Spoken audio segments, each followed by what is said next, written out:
All right. Good morning, ladies and gentlemen, and welcome to another episode of DayBreak Live. My name's Krissi, and I'm with Positively Osceola. Today, I get the pleasure of chatting with Kendyl Bass, the assistant principal at Celebration High School, and we're going to be discussing her new role at the school, her passion for education, and so much more.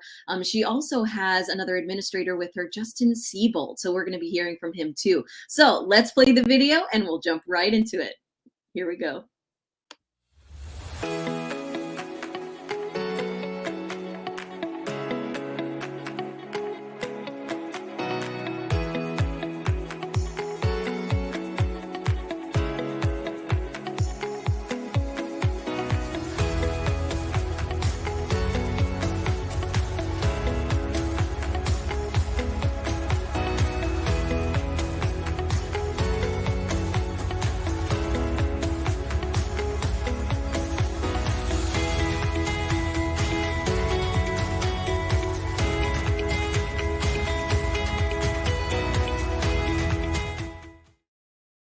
All right. Once again, welcome and good morning, ladies and gentlemen, to another episode of DayBreak Live. My name's Krissi with Positively Osceola. And again, I get to chat with two very important people at Celebration High School. So we have Kendyl Bass and Justin Siebold from Celebration High School. They're admins, and they're going to be talking about what's going on at their school. I'm going to hear all about their passion for education. So I'm so excited to bring them on. So without further ado, let's bring them on, shall we?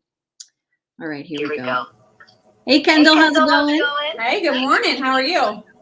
Doing just fine. Thank you so much for joining us this morning. I know you're a very, very busy woman, so this is really exciting for you to take time and spend with us this morning. So thank you. Well, thank you. We're glad to be here. This is my colleague, Dr. Justin Siebold. Good morning. Hey, Justin, thanks for joining us today. Yeah, thanks for having me.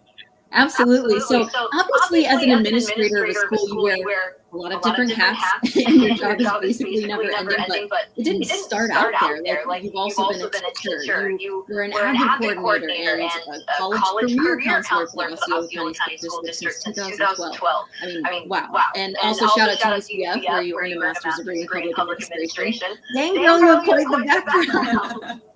Yeah, I've been in it for quite a while. I started in 2012 as a student teacher at Harmony High School and worked my way up into leadership where I am now. And I'm not stopping there. I'm an aspiring principal. So maybe 3 to 5 years from now, I'll see myself in that position, God willing. And I'm going to keep working hard for our students in Osceola County. Dr. Siebold actually has a little bit of a different story. Yeah, I started out as a teacher as well, actually in North Carolina, and then we made our way down here, and I was a teacher actually at Celebration High School at one point, and then I made my way out into the district, and I worked in research and evaluation for about 6 years, and then I was an AP for 3 years, an assistant principal for 3 years at Neo City Academy before joining Celebration this summer. Wow. So you both have very extensive backgrounds, and obviously you have a passion for education, and I respect that 100%. Obviously, we've got your school up here, the Celebration High School. And I know that this coming school year is right around the corner, and you're all basically hitting the ground running at Celebration. And you get the opportunity to work with another fantastic leader, a Positively Osceola friend, Principal Connor Gilbert. So question for both of you. How did you know, like when did you first realize that you wanted to be in the education administration?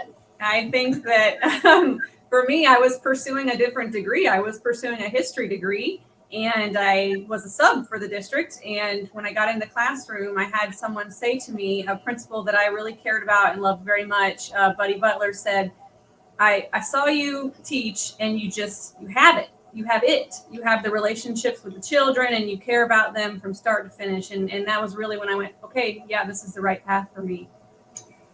Yeah, that's a tough question. I had I think I first had a professor when I was doing my master's degree who kind of like put that bug on my ear a little bit. And then when I was working in REA, I had a few different district leaders that had kind of just approached me at different times about taking the AP route. And so kind of having them kind of push me along and coach me a little bit kind of led me down this path as well. So I think, it's just having someone kind of be in your corner. Yeah, And I mean, I the mean, fact the that fact both of that you both are of you are so so involved involved in the community and and school district, that's fantastic. And I love watching that. So good for good both for of you. both I of mean, you. I mean, it it takes takes a very strong person to be that involved. So thank you for being a part of it. And And I know both of you have passion for education. You know, It's it's unrivaled. So how do you ensure that our kids are getting the the best best possible education? You want to take Okay, this? sure. Well, I think a motto that we live by is that we're always just doing what's best for students, and sometimes that means that that's not the easiest thing to do.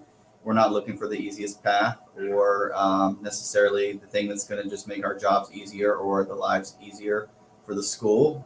Sometimes it takes some more creative thinking, outside the box thinking. We're dealing with a lot of different circumstances coming out of COVID, dealing with some of the issues that we just have with like teacher shortages and things of those nature. So I think just being flexible, that's kind of been like a key factor in terms of trying to keep kind of our eye on the right goal. I wanted to piggyback off what you said about having somebody in your corner. We are in the corner of the students, and like Dr. Seabolt said, if we remember that, if that's the heart of everything we do, then everything will even out. And so sometimes it's not the easy route to tell people we are in the corner of the students. We are their biggest advocates sometimes, and that means making some tough decisions, but being flexible while doing that, making sure they're safe, they're happy, they're healthy, and they're learning while they're here on our campus and in any campus in Osceola County. Yeah, I think it extends beyond just like the traditional. They're not just here to just learn about like math, science, social studies, and reading. Like, we are legitimately trying to prepare them for like a life after this school, and so developing their critical thinking skills or developing like their emotional well-being and kind of getting them through some tough years as a high school student. I think all of those components and like trying to build a culture and an experience at the school that encompasses all of those things and not just focusing strictly on academics, even though that's important, but building like the whole student is really like an important piece of like a really successful high school experience for any student. Yes. Oh gosh, absolutely. And if you guys could just for a second turn down the volume wherever my Wait, can you hear me? Can you hear me? Yes, ma'am. Okay. Can you guys turn down the volume on me? I think there's a little bit of a reverb on y'all's end. Gotcha. Yes, ma'am. We're having technical difficulties this morning, so we're trying to deal with it as best as we can. So sorry if there are some issues, y'all. It's a school Wi-Fi issue, so sorry about that. But thank you for being flexible. All right, so let's throw it back to where it all started. Both of you were teachers originally. So how and why did you choose to teach, considering so many people in the media speak so negatively about this profession? Yeah, you know what? It's what I am passionate about, and I always tell my kids, especially when I was an AVID coordinator and a college and career specialist, I don't have bad days. We might have a bad day, but the next day it's a brand new day, and I'm always grateful to be helping children no matter what. And if I keep that at the heart of everything I do, then I will not have bad days. And so when I was an AVID coordinator and a college and career specialist, it was very important to say to students, find something that even on the worst day, you still want to go back and do it the next day. And you're never going to lose when you're helping kids. You're never, ever going to lose. You're always going to have a positive experience at the end of the day. And yes, we do get some media flack, but you kind of got to turn a blind eye to it, cover your ears, and just keep saying, I serve students. That's what I do. And then when you keep that at the heart of it, you'll be okay. Yeah, so that's thinking back for years ago in terms of what my thought process was at the time, and it's similar to Kendyl's. This sounds like pretty basic, but at the time, like I thought it sounded really cool and fun to be a teacher. Like I wanted to be around like students on a regular basis. When I started out, I was a teacher and a coach, so I wanted to do both. And I really just wanted to like be in a school and be around students and like build like those relationships and make things fun and exciting for them. And, I didn't have like, at the time being like 22 years old, I mean, I'll be honest, I didn't have like some deep, like long-term trajectory on like changing the world of education at that time. Like, coming out of school, like I knew that I wanted to be in a school and teach students, and I thought it was like really fun. And so I wanted to make my classroom environment kind of model that. So that's really tried to do was focus on that for like my first 2 years. And that's kind of really what sparked like me getting into education, was that I wanted to do something that I felt like when I woke up in the morning and I went to where I was going to work at, that I was like a happy person and enjoying legitimately like what I was doing day in and day out. I think that both of you are leaving behind an amazing legacy of your experiences, everything that you're doing for our Osceola County School District and everything. So everybody thinks you're doing a fantastic job, but why do you love to be a part of this district? Well, I was born and raised and educated in this district from kindergarten all the way to high school. I went to Michigan Avenue. I went to St. Cloud Middle School. I went to the brand new Narcoossee K-8 at the time, and then St. Cloud High School. And I've seen it. I've seen what these teachers do. I've seen what the administrators do, how to feel safe on a campus. I have watched it in action in all the best ways. And for me, there was really no other choice but to teach in my own district. So that's not the same for me, because I'm from North Carolina originally, and so we've been down here since 2010. But we live in Osceola County. We built a house in Osceola County. We are full-time residents. We have zero plans of going anywhere else, and so I have a true investment into this district at this point. My daughter goes to school in this district. My wife teaches in this district. This is basically home at this point. So I have no other true investment than like my own personal investment as well, to see this district thrive and succeed. So I could not think of any other place that I would rather be. I think that that's a great answer from both of you. I mean, when you're born and raised, then you have so much time in a community. I don't blame you, and you watched it from the ground up. And I think that that's a really cool thing that not a lot of people get to experience. All right. So final thoughts. What would you both say to young people who feel the call to become a teacher? Like, what's your advice to them? Funny you should ask, Krissi. We have quite a few teaching positions open at Celebration High School that we're looking to fill. And one is a pretty cool position. It's called Freshman Seminar. It's about personal career growth. It's for freshmen that want to get oriented with high school and learn the campus and learn some study skills. And it's never really been done before.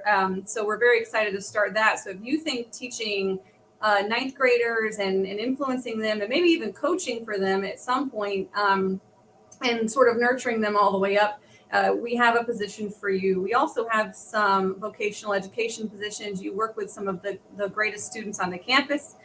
What else do we have, Dr. Seymour? Yeah, we have some math positions. We have some art, PE. So if you're interested, even if something we said is not posted and you're just interested in coming to work at Celebration, definitely feel free to reach out to either one of us. Send us a copy of your resume. We still have a whole month to go in the summer, so things can change.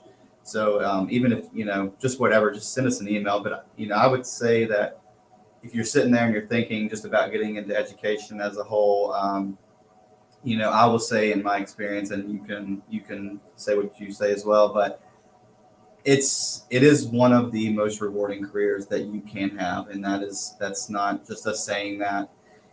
It's a challenging career for sure. There is no manual most days in terms of dealing with, we're dealing with human capital on a day-to-day basis. So you're dealing with students, you're dealing with things that they bring with them. And so if that's a thing that you feel like is a challenge that you would be up for, I will say at the end of the day or at the end of the year, when you look back and you reflect, it's I've never had a single school year go by where I've looked back in the year and not reflected and been thankful for choosing the path that I've been on. There are days that are difficult, but there's also days that are fantastic. And I will say that the days that are fantastic far outweigh the days that are challenging. But the challenge and the combination of the fantastic days make this a career that I would urge literally anyone to get into. Especially if you're just sitting there and you're thinking and you're not sure. And we're happy to have a conversation with anyone, yes, absolutely, that would be interested or had further questions about, the day-to-day or, anything regarding teaching. Yeah, I would agree with you on that. It's a challenge every day. And some days are better than others, but giving that restart every single day and just finding the positive. Did you help somebody yesterday? Did you help a student especially yesterday? And how can you help more students today? And I think the best part about what we do is when you extend grace and kindness to students, they then have a ripple effect. They go extend it to other people. And I think that's the best part of our job is you can really model for them what it looks like to show grace and be a kind human while also learning while you're here. We don't want to waste your time. We want your time here to be profitable for you in terms of education. So you have to be resilient, but every day is a new challenge, and it's a very exciting challenge. Well, both of you are extremely humble and very passionate, and it's motivating for sure. So hopefully with the viewers that we've had on, they've maybe even questioned themselves. Is this a career for me? Is this something that I want to dive into? And I love the fact that you're being raw about it. Some days are hard. Some days are tough, especially with all the stuff that's going on in the world. So thank you for being a part of it. Thank you for giving back to our community and giving to our kids every single day, because we need you, and you're modeling what it's going to be for our future. So I appreciate that. And thank you both so much. And I'll say one more thing, Krissi, just about the difficult piece, because I don't want to turn anyone away, but I put it like this: if anybody thinks about anything that has ever been worth it in your life, I can't think personally of anything that has ever been worth it that has not come with its own set of challenges. And I think that's how most people probably view their own personal outlook as well. And I just don't want us to be confused that we're too humble, because we are inviting all the candidates out there. If you want to work at the coolest school in the county, One Storm Nation, then you come here. So I don't want to be too humble. Yeah. You're please don't be shy. We need people to teach. Come on. Yeah. Jobs.osceolaschools.net. Keyword celebration. Come on. Yep. Just give us a call. Yeah. Who doesn't want to wear purple? That's right. One Storm Nation, baby. Well, you heard it here, folks. This is a fantastic opportunity to maybe dip your toe into the education field, and you can make a difference in children's lives all over Osceola County. So again, thank you to both of you, both Kendyl and Justin. You guys are fantastic, and I love the way that you're representing our community. So thank you so much. Thanks, Krissi. Thank you. You're welcome. All right, everyone. So that's going to be it for this episode of DayBreak Live. Hopefully you enjoyed, even though we had some issues with audio, visual, and literally everything else. So thanks for being flexible, and thank you for watching. If you have any comments or feedback, pop in there. I'm going to make sure that I tag Celebration High School so everyone gets a chance to see it. And if you have any other questions or feedback for us, let us know. Thank you so much, you guys, and have a great rest of your day. Bye, everybody. Krissi. Thank you.